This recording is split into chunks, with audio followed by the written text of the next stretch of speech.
Richard's fatal error was believing his mother's wealth was already his. For 10 years, his mother, Mrs. Davenport, hadn't been his family.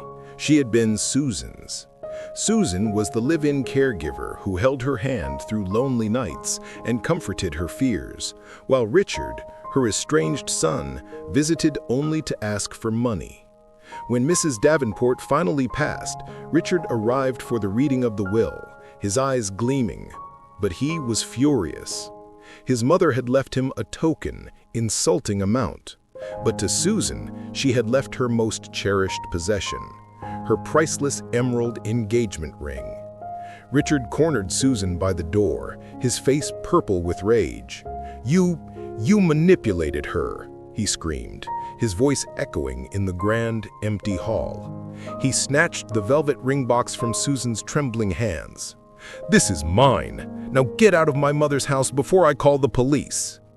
Susan left with nothing but her dignity. Years passed. Richard, foolish and arrogant, burned through his inheritance. Now he was destitute. His last hope was a high-end auction, selling the final piece of his mother's estate, the emerald ring.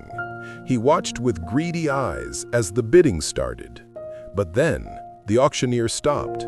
He held the ring to the light, his face pale. "Ladies and gentlemen, this ring, it's a fake." "She knew you would come," a voice calm and strong cut through the silence. Richard turned. It was Susan.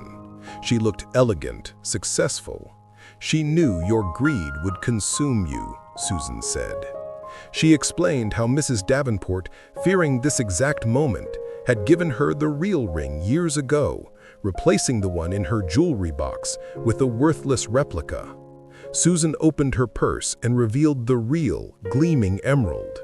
"She called it an investment," Susan said, smiling softly.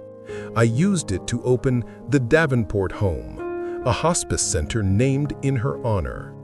Richard stared, his world collapsing, holding a worthless piece of glass, the true price of his cruelty paid in full.